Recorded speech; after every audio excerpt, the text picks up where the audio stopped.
What are the causes of summer headaches? अब गर्मियां बढ़ रही हैं, टेम्परेचर बढ़ता चला जाएगा, मर्क्यूरी का लेवल धीरे धीरे ऊपर जा रहा है, तो हेडेक्स बढ़ने के बहुत मेजर चांसेस हैं।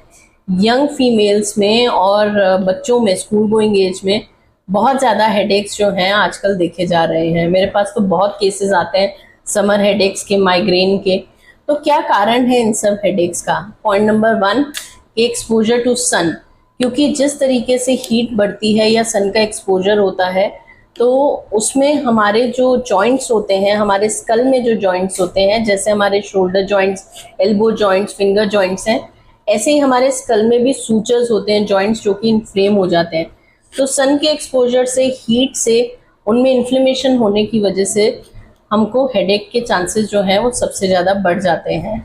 पॉइंट नंबर 2, अगर आप हीट में हैं, सन में हैं और आपका वाटर इनटेक कम है, हाँ वैसे ही नेचुरली समर्स की वजह से यूरिन में और स्वेटिंग से हमारे कई सॉल्ट्स जो हैं वो कम हो जाते हैं, बट अगर आपका वाटर इनटेक भी कम है, तो वाटर इनटेक कम होने की वजह से हमारा जो ब्लड फ्लो है और जो ऑक्सीजन है वो टुवर्ड्स ब्रेन जो है वो कम हो जाएगा। उसकी वजह से भी इन्फ्लेमेशन होने के चांसेस हाई होते हैं और हेडेक होने के चांसेस बढ़ जाते हैं।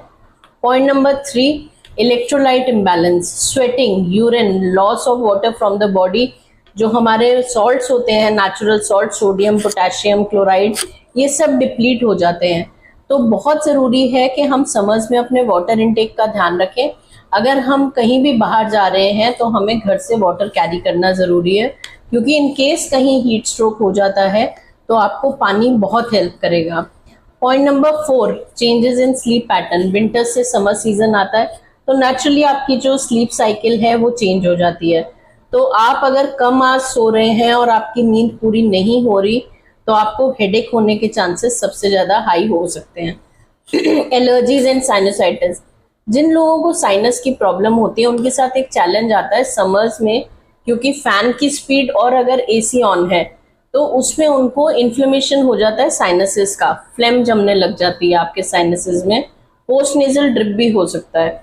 इसकी वजह से भी हेडेक जो है वो बहुत ज़्यादा कॉमन हो जाता है समर्स में।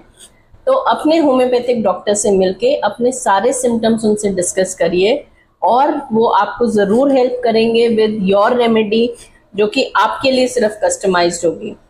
सो मोर ऑन समर हेडेक्स और होम्योपैथी और any health related issues, please stay in touch with us. And अगर आपको हमसे किसी भी तरीके से ट्रीटमेंट की ज़रूरत है, so you can contact us on the displayed number on your screen. Thank you so much for watching.